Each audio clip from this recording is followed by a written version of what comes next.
الحمد للہ وکفی والصلاة علی عبادہ الذین اصطفیٰ، اما بعد۔ میرے معزز دوستو، اللہ تبارک و تعالیٰ نے ساری کائنات کو اپنے قدرت سے پیدا فرمایا اور ان میں بعض کو بعض پر فوقیت دی، 7 دن بنائے اور جمعے کے دن کو دیگر ایام پر فوقیت دی۔ جمعے کے فضائل میں یہ بات خاص طور پر قابل ذکر ہے کہ ہفتے کے تمام ایام میں صرف جمعے کے نام سے ہی قرآن کریم میں سورت نازل ہوئی ہے کہ جس کی رہتی دنیا تک تلاوت ہوتی رہے گی انشاءاللہ تعالی۔ سورہ جمعہ یہ مدنی سورت ہے کہ جس میں 11 آیتیں اور 2 رکوع ہیں، جس کی ابتدا اللہ جل شانہ کی تسبیح اور تعریف سے کی گئی کہ جس میں اللہ تبارک و تعالیٰ کی 4 صفتیں بیان کی گئی ہیں۔ نمبر 1 الملک، بادشاہ، یعنی حقیقی اور دائمی بادشاہ کہ جس کی بادشاہت کو کوئی زوال نہیں۔ نمبر 2 القدوس، پاک ذات جو ہر عیب سے پاک ہے۔ نمبر 3 العزیز، زبردست کہ جو چاہتا ہے کرتا ہے، کائنات میں کسی کا محتاج نہیں، تمام کائنات کے بغیر سب کچھ کرنے پر قادر ہے۔ نمبر 4 الحکیم، حکمت والا، یعنی اس کا ہر فیصلہ حکمت پر مبنی ہوتا ہے۔ اس کے بعد اللہ کے رسول صلی اللہ علیہ وسلم کی نبوت اور رسالت کا ذکر کیا گیا کہ جس میں فرمایا کہ ہم نے ناخواندہ لوگوں میں انہی میں سے ایک کو نبوت اور رسالت دے کر بھیجا کہ جو لوگوں کو ہماری کتاب اور حکمت سکھاتا ہے اور ان کو پاک اور صاف کرتا ہے۔ اس کے بعد یہود و نصارہ کا ذکر کیا گیا اور آخر کی 3 آیتوں میں نماز جمعہ کا تذکرہ کیا گیا کہ جس میں فرمایا یا ایھا الذین آمنوا، اے ایمان والو،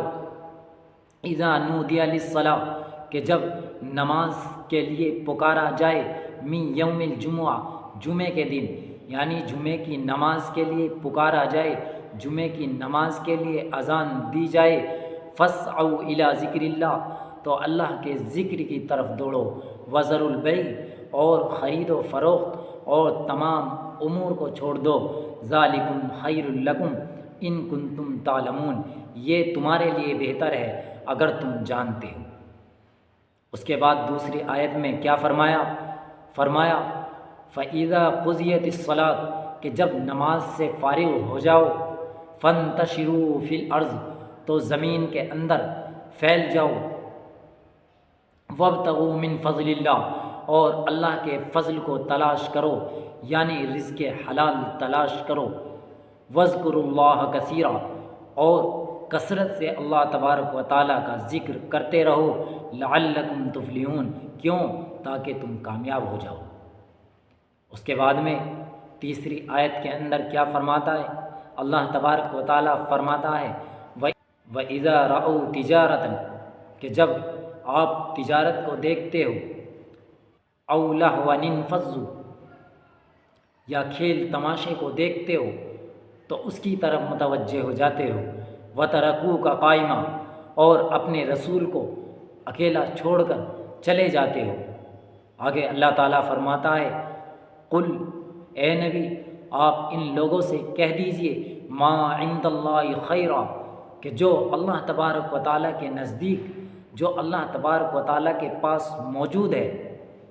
من اللہو و من التجارہ، کہ وہ تمہاری تجارت اور تمہارے تماشے خیل سے بہتر ہے، واللہ خیر الرازقین، اور اللہ بہترین رزق دینے والا ہے۔ سورہ جمعہ نازل ہوئی، اس کی وجہ یہ بنی کہ ابتدائی اسلام میں جمعہ اس طریقے سے ہوتا تھا کہ پہلے جمعے کی نماز ہوتی، اس کے بعد میں خطبہ دیا جاتا تھا، جیسا کہ نماز عیدین کے اندر ہوتا ہے کہ پہلے نماز ہوتی ہے، اس کے بعد میں خطبہ دیا جاتا ہے۔ لیکن ایک مرتبہ ایسا ہوا کہ آپ نے جمعے کی نماز پڑھائی، اور جمعے کی نماز پڑھانے کے بعد آپ کھڑے ہو کر خطبہ دے رہے تھے کہ اچانک ملک شام سے ایک قافلہ غلہ لے کر مدینہ منورہ پہنچا، اور اتفاق سے وہ وقت ایسا تھا کہ اس وقت مدینہ منورہ میں انتہائی غلے کی کمی چل رہی تھی۔ تو صحابہ اکرام نے سوچا کہ اب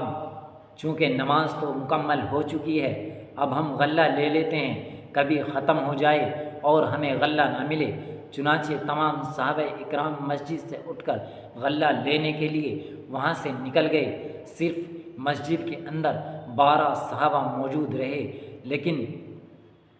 جب 12 صحابہ مسجد کے اندر موجود رہے تو اللہ تبارک و تعالیٰ نے جب یہ دیکھا تو اللہ تبارک و تعالیٰ نے یہ صورت نازل فرمائی، اور ان آیت کے پیش نظر سلف صالحین فرماتے ہیں کہ اگر کوئی آدمی جمعے کی نماز کے بعد خرید و فروخت کرتا ہے تو اللہ تبارک و تعالیٰ اسے اس خرید و فروخت میں 70 گنا زیادہ برکت عطا فرماتا ہے۔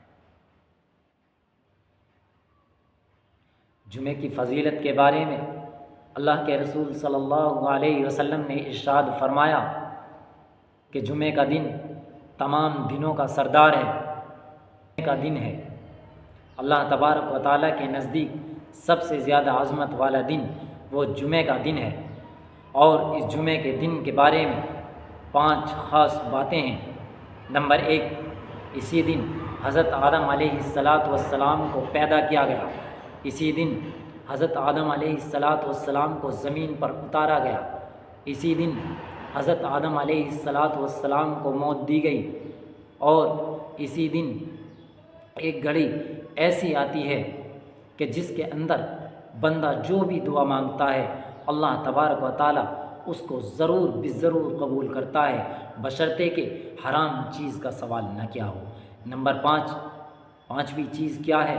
تو پانچویں چیز قیامت جو قائم ہوگی وہ جمعے کے دن ہی قائم ہوگی، اس لیے جو مقرب فرشتے زمین، آسمان، ہوائیں، پہاڑ، سمندر، تمام چیزیں جمعے کے دن سے گھبراتی ہیں کہ کہیں قیامت قائم نہ ہو جائے، کیونکہ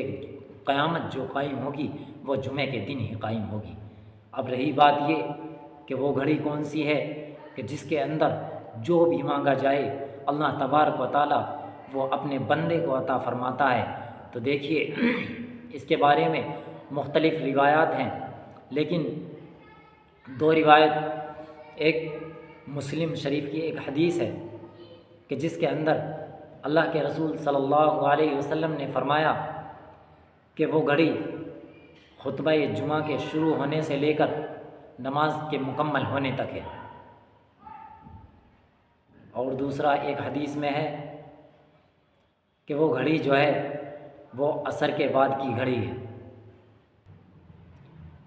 آپ نے فرمایا کہ وہ گھڑی عصر کے بعد کی گھڑی ہے۔ عصر کے بعد ایک گھڑی ایسی آتی ہے کہ جس میں اللہ تبارک و تعالیٰ سے جو دعا مانگی جائے وہ اللہ تبارک و تعالیٰ پوری کرتا ہے، اور وہ گھڑی زیادہ جو چانس ہوتے ہیں وہ مغرب کی طرف وقت قریب، جو مغرب کے قریبی وقت ہے اس میں زیادہ چانس ہوتا ہے۔ اس لیے جمعے کے دن مغرب کی نماز سے کافی وقت پہلے مسجد میں پہنچ جائے، یا مسجد میں بھی نہ پہنچے، آدمی جہاں بھی ہو عصر سے مغرب تک زیادہ سے زیادہ دعا کا ورد کرنا چاہیے، کہ ہو سکتا ہے کہ جب ہم دعا مانگے اس وقت وہ گھڑی ہو کہ جس میں اللہ تبارک و تعالیٰ ضرور بالضرور دعا کو قبول کرتا ہے۔ وما علینا الا البلاغ۔